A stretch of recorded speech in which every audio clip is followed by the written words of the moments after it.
dan tidak harus saling bertentangan. Jadi dengan demikian dasar hidup kita sebagai muslim adalah Islam, dan landasan hidup kita tidak lain adalah Al-Quran dan sunnah Rasulullah Sallallahu Alaihi Wasallam. Ini landasan tempat kita bertolak. Ini yang mewarnai gaya kehidupan kita. Apapun yang mau kita lakukan, tempat kita bertanya lebih dahulu Quran dan sunnah. Saya mau melakukan pekerjaan ini, apa kata Quran? Saya mau pergi ke tempat ini, apa kata Quran? Saya mau berusaha dengan mengerjakan perusahaan ini, apa kata Quran? Merupakan landasan daripada kehidupan kita. Ini yang saya katakan tadi, membentuk rule of thinking, state of mind, bahwa gaya kehidupan kita diwarnai oleh landasan hidup yang bertumpu pada ajaran Al-Quranul Karim dan sunnah Rasulullah Sallallahu Alaihi Wasallam. Baiklah ya, ini yang pertama tentang dasar dan landasan hidup. Yang kedua tentang tujuan hidup. Kalau sudah ada landasan tempat kita bertolak, lalu kemana pantai yang akan kita tuju? Mau apa sih kita hidup ini? Berleha-leha, menjalani acara rutin, bangun tidur sampai tidur lagi, kemudian besok begitu lagi, sampai menunggu datangnya sang ajal? Atau ada satu tujuan yang akan kita capai di dalam kehidupan ini? Apabila kita teliti, maka Al-Quran mengajarkan tujuan hidup setiap muslim pada dasarnya ada dua. Pertama, kita sebut saja tujuan jangka pendek.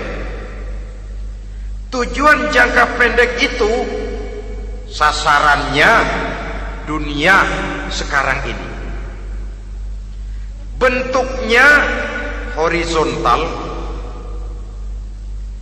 targetnya agar setiap pribadi muslim menjadi rahmatan lil alamin, rahmah bagi lingkungannya. Inilah yang oleh agama dinamakan hablum minan nas, yang isinya adalah ilmu dan peradaban. Jadi dunia dan seluruh isinya merupakan tujuan jangka pendek saja. Untuk mencapai tujuan jangka pendek, dunia dan seluruh isinya, unsur penunjangnya adalah pendidikan, pengalaman, atau nasib. Makin tinggi pendidikan, makin mudah menjangkau hidup. Makin banyak pengalaman, makin mudah menguasai dunia. Atau karena faktor nasib, pendidikannya tidak seberapa, pengalaman pun kadang-kadang dangkal, tapi karena nasibnya lagi hoki, kata orang sekarang, nasibnya lagi bagus, dia naik ke panggung memegang peranan.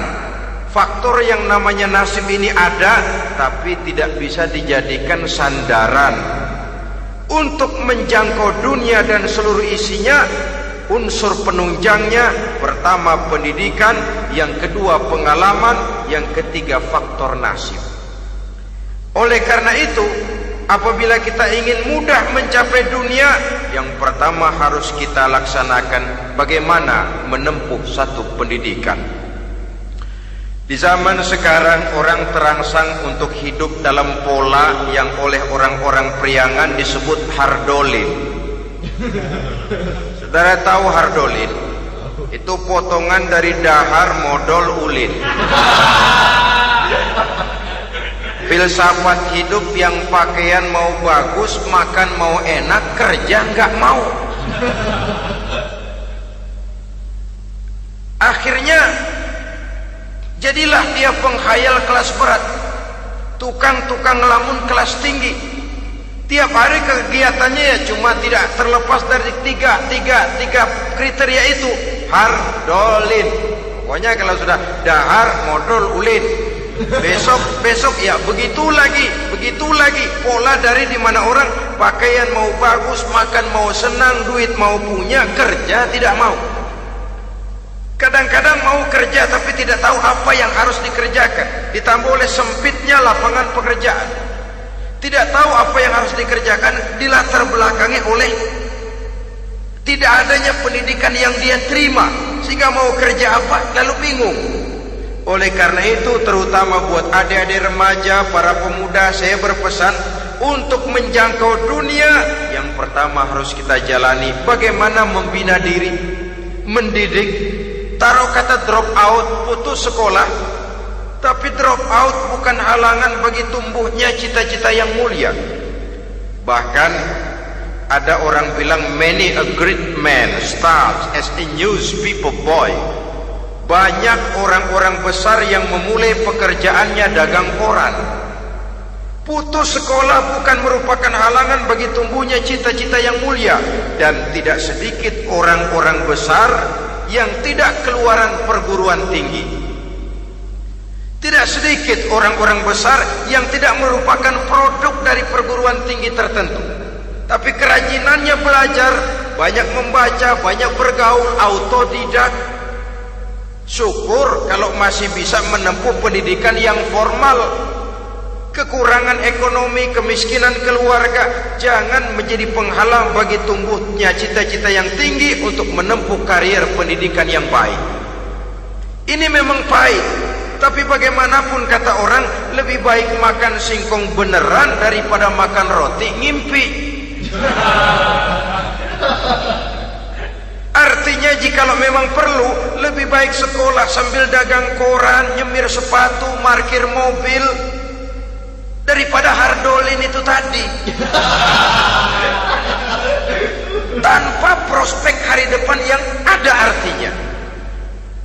Dan pendidikan memang merupakan sesuatu yang pahit, tapi tanpa ini rasanya kita akan sulit untuk menjangkau dunia, tersisih di pojok-pojok kehidupan. Jangan lalu bilang, manusia kan rezekinya sudah dijamin oleh Allah, ayam saja ada rezekinya. Of course. Tapi jangan lupa, cara ayam cari rezeki dengan cara manusia cari rezeki lain. Kalau ayam cari rezeki dari tahun atu, modalnya cuma ceker sama patok. Kalau ayam mah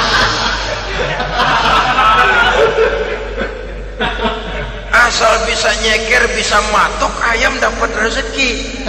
Pokoknya kertok dah. Tapi manusia cari rezeki, dia harus cari lapangan kerja. Lapangan kerja sulit. Sudah dapat lapangan kerja, harus punya keahlian. Untuk memperoleh keahlian harus dengan pendidikan.